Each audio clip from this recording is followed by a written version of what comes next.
everyone. We are the Ladies of NoDQ, Caitlin and Aaron, and we are going to do predictions for Survivor Series 2021 coming up this weekend. What do you think? Are you excited? I am. I, in general, just like Survivor Series. I know the build really hasn't been very good for most of the matches. I was, half waiting for Smackdown to attack last night during that last, whoever it was. Oh, I yeah. don't remember anymore. It was, who was it? I watched it, thought I didn't care about it, but watched it just to see if SmackDown was going to attack. I literally can't remember who was fighting that last match. I remember thinking this was a weird match to be at the end of the show. I don't remember. I didn't even think about people like infiltrating and stuff this year. Yeah, I was waiting and it didn't happen. Yeah, I literally cannot remember who was in that last match. That's how irrelevant it was, I guess. Right. So I was waiting to see if they would come out, and they didn't. But I'm still excited. I always think the Survivor Series matches are good, like the traditional 5-on-5. They're always good matches, so I never mind. Yeah. You? I'm also excited in the sense of all the matches on paper I know are going to be good matches. Like, everybody can wrestle, everybody, they're going to be good matches. So I'm excited about that. I would say Survivor Series is my probably least favorite, actually, of like the big four, or I guess 5 if they were counting Money in the Bank for a while there. I don't know if they still count it. But something that I was thinking about this morning, and then just a few minutes ago, I was like, I can use that as a talking point. I actually miss that they're not doing takeovers coinciding with these big pay-per-views. Oh, I like that too. It was nice to get like 2 good nights of wrestling. Plus, if you went to the event, it was cool too, because you get the takeover and then you could go to whatever the next day. And I feel like every takeover we've been to has always been really good and really entertaining. Definitely. And it just made it feel more special. It's like you always have them doing their show, then you get the big show the next night. Right. It's like a whole wrestling weekend. Yeah. So I don't like that they like have spread them out and they're just like random. And yeah, I mean, I don't even know when the next takeover is, honestly. Well, I was looking some stuff up earlier, and I think there's one next month if I read it correctly, but I could be wrong on that. And I guess the next WWE one is New Year's Day. They've gotten rid of tables, ladders, and chairs, Aaron informed me. So I guess I'm not too sad to see that go. So no, but I mean, I guess it's like, what are they going to do for this one? Yeah, it's going to be like the same thing, only. Yeah. Only a different month. But all right, so I suppose then we will go ahead and start predicting. Let's go ahead and start with this match, which we have the Intercontinental belt versus the U.S. belt. So Shinsuke Nakamura versus Damian Priest. I'll let you go first on this one. I loved that like picture of Rick Boogs there. He's like my favorite part of Nakamura, honestly. I know you're always excited when he comes out. I am, and then I always want to watch Pat dance on the table because it's funny. So usually one of my favorite parts of every SmackDown. I wait for it. I honestly, I guess like I should have thought this match was happening, but I didn't even know it was happening because I don't think they've even really mentioned it. When did they mention it? I just looked up the matches. And I looked up. I was like, oh, I mean, I guess it makes sense for that to be happening because you do champion versus champion, but right. So since there's literally no buildup for this match, it's just kind of like you just kind of pick and hope you're right. So based on that, I'm going to pick Priest because WWE basically always has Nakamura lose. Always. And Priest hasn't really lost much since he's come up to the main roster, so I feel like they're going to keep him looking strong where they never seem to care what they do to Nakamura. And, so that was my reasoning. Good point. And I, too, was kind of like this could be an either-or type scenario, but I also went with Priest. I just feel like maybe he's got slightly stronger push, like yeah. You're right about like Nakamura losing and stuff, but like they do he's always around. Yeah. I mean, and they gave him like the new gimmick with Boogs, which I enjoy. I mean, I don't know, but that's the thing too, is like if he's out there, who's going to be out there with Priest? Probably nobody. Right. Unless they're going to bring Bad Bunny back. Wouldn't that be interesting? And something tells me that is not going to happen. Well, it is in New York. Who knows? That's true. But okay, yeah, not too much to say about that match. Like we said, didn't really even know that it was happening. But happening until I looked at the internet.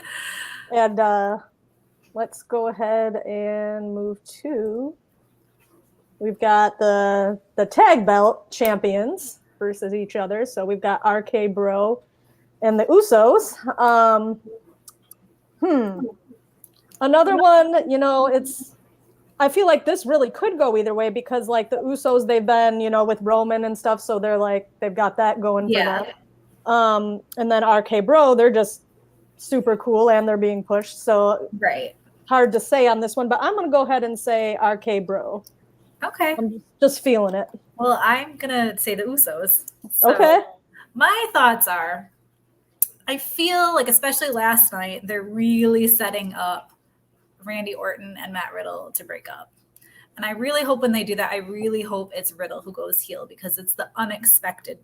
Right. Everybody expects Orton to be a heel. Nobody expects Matt Riddle to be a heel. So I really hope they go that way. And I think them losing here could be another push towards their breakup. Plus, Usos and Roman, you know, got to have their domination bloodline stuff. So yeah. Also, it's been really hard for me to keep up on the Raw stuff because I either am working every other Monday night or I have been kind of watching back and forth with Dancing with the Stars and everything. So I haven't been. Even though all your people are gone? Yeah, I am, but I not as invested now. You know, I've never seen Dancing with the Stars ever. It used to be really good, and then I feel like, you know, this is 30 seasons in, so they've pretty much done it all at this point. So, but yeah, Mel C was robbed. I'm just putting it out there for everyone listening. And we're gonna save the Survivor Series matches for last, so we'll move into the championship ones. We'll go ahead and do the ladies. So we have Charlotte versus Becky. And what are your thoughts? I'm actually pretty excited about this match, especially since it's kind of come out that they're not friends anymore. Mm-hmm. I'm echoing. I don't know if you can hear that. Oh, I'm not hearing it in the earbuds, so hopefully on our video it's okay. But yeah, it's awkward for me. Anyways, and I thought last night was actually a really, really good promo from Becky. I thought it felt really real. And obviously things that are from real life tend to come across better. Yeah. So I'm excited for this because I actually do feel like they don't like each other, that they genuinely don't like each other. And I think Becky's going to win. I just think she needs it. Not necessarily needs it more, but it makes more sense for her to win since she just came back and to like really give her the push. And so to me, it makes sense that she wins. And I don't know, Charlotte never really needs a win. It is hard to go against Charlotte, though. What do you think? You make a good point. I went back and forth on this one. I'm going to go with Becky. I just feel like they're going to go with her. You know, she hasn't been back super long. I mean, she needs a big win. She hasn't like really had a really big win yet since she's been back. Yeah, and like when she first came back, that very first thing was kind of like that fast win and everything. Yeah. So we'll go with her. All right. Then we've got. Well, this one's easy. We've got Big E versus Roman Reigns, the two main champions here. So Roman Reigns, I'm going with. Roman Reigns. I feel like it'll be a good match, like Big E. There's been some like good promos. Big E again was really good last night too. I actually really am liking him as champion. When he drops some of the silliness and is really serious, like he can cut a really good promo and he brings you in. Like I enjoyed the beginning of Raw until it turned into like chaos until suddenly we have a tag match, then a 6-man tag match. Then I didn't care. But like when Big E was out there and KO came out, like I enjoyed that, and then got messed up. But yeah, I feel like every video we do, we have the Roman match where it's almost Roman like you don't even because need to Roman. predict it. Like why even like he's not gonna lose, so why are we even predicting? Exactly. And I mean, I think Big E will be like super close to like almost beating him, and then the Usos will come out and it won't matter. And the thing too, I don't know if Kofi's actually hurt or if they're just playing that he's hurt. So it's not like, I mean, so even if, like Woods comes out, it's still like a 2-on-1 thing with the Usos. So, Big E's kind of set up to lose a little there too.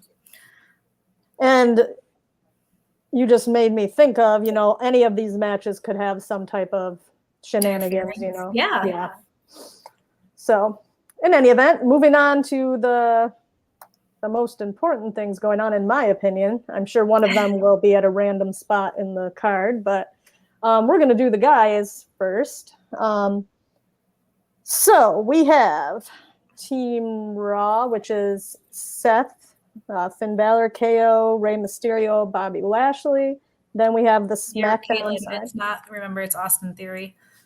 Oh, my bad. The graphic did not get updated here. Yes, it did. The graphic's correct. Oh, well, what did I mess up? Who did I say? Rey Mysterio's not in it. He got kicked out last night. Oh, my bad. That was the match at the end. It was Bobby Lashley versus Rey Mysterio. Okay, yeah. Whatever I was looking at when I wrote the matches down earlier, that's what was not corrected. Yes, well, the graphic is correct. So if you're looking at the graphic, it is correct. I was looking at it, and I was also looking down at the same time, so that was the problem. My bad. So we've got Austin Theory. Then we've got the SmackDown side, which I'll look up at the graphic here so I don't mess up. We've got McIntyre, Jeff Hardy, Xavier Woods, a random person who we do not know, and we've got Happy Corbin. I was wondering you were going to say Happy Corbin. Just Corbin because it sounds so stupid, Happy Corbin. Yeah. Is it your turn to go first? I forgot where we were at. If you want me to. Go ahead. Okay. I picked Raw to win. I just think they have the better team in general, honestly. I mean, if you look at who's on Team Raw versus Team SmackDown, and I know it doesn't really matter, but I just think Raw's team is better. I mean, quite honestly, like I'm much more interested in the people that are now on Raw than who are on SmackDown. Like, I feel like they moved all my favorite people over to Raw. So now with SmackDown, I'm kind of like, well, I guess I'll turn it on. Before it was like, I guess I'll turn Raw on. Right. I feel like it switched a lot for me since the split or whatever. So I think Raw is I'm gonna go with Raw. And first eliminated, I'm gonna pick KO. I think KO, just because I could see him doing like what Rollins did last year and just like eliminating himself, being like, F you to like everybody, like y'all think I'm a liar, I'm a cheater, whatever. I'm gonna do that then. Or I could also see like Team Raw themselves just turning against him and being like, we'll eliminate you ourselves, like we don't need you, kind of thing. So I think KO is gonna go first. Okay. What do you think? So I agree that I think they have the better team, but I went the other way, and I mean, spoiler alert, but I split them up. So for the 2 Survivor Series matches, so I went SmackDown for the guys.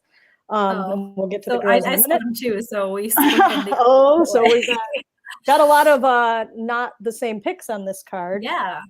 But anyway, so SmackDown, and then I am gonna say Happy Corbin goes first, just because I don't know, none of his gimmicks are for me. So it wouldn't surprise me, but if he has his little person out there, like I could see him like helping Corbin like stand. So I true. Corbin, but all right, his minion. So all right.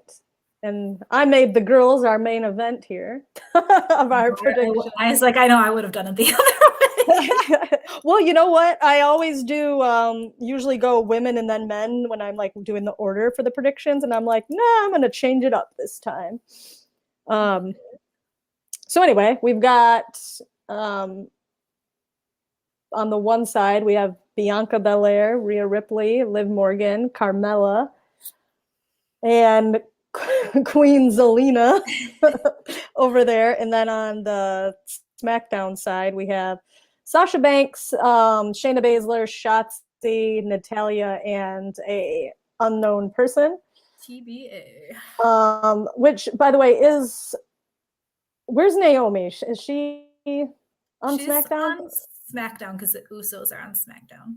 Oh yeah, okay. So I mean, and I know that there's been some back and forth with like her and Sonya Deville. yeah, so like maybe she goes in, I don't know, but I mean, for this one I feel like the stronger group of people is the Raw side.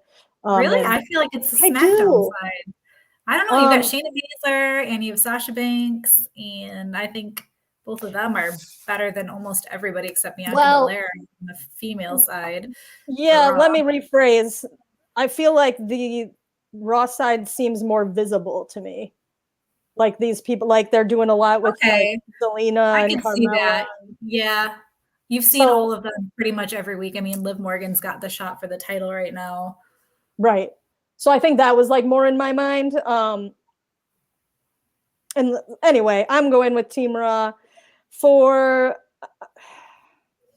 I feel like they're going to like do Natalya wrong and make her be the first out. I honestly thought about picking her, but I didn't. All right. So I'm going Team SmackDown. Like I basically just picked who I thought was the stronger team, and I thought SmackDown was the stronger team with like Sasha and Shayna. And I mean, Natalya is a good wrestler. They always kind of like make her kind of boring, but she is a good wrestler. Right. And then Shotzi seems like she's pretty good too. So I mean, if they do end up adding Naomi, like she's like significantly better than, to me personally, than a lot of the people on the Raw side.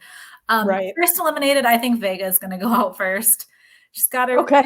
She's worried about her crown. I was thinking like either her or Carmella. I had Carmella written down too. Yeah, Carmella's gonna be like either too worried about her face mask, or Vega's gonna be too worried about being Queen Zelina with her terrible accent. And whose idea was that? I don't know. Just stop. Like you can be royalty and not have like a terrible British accent.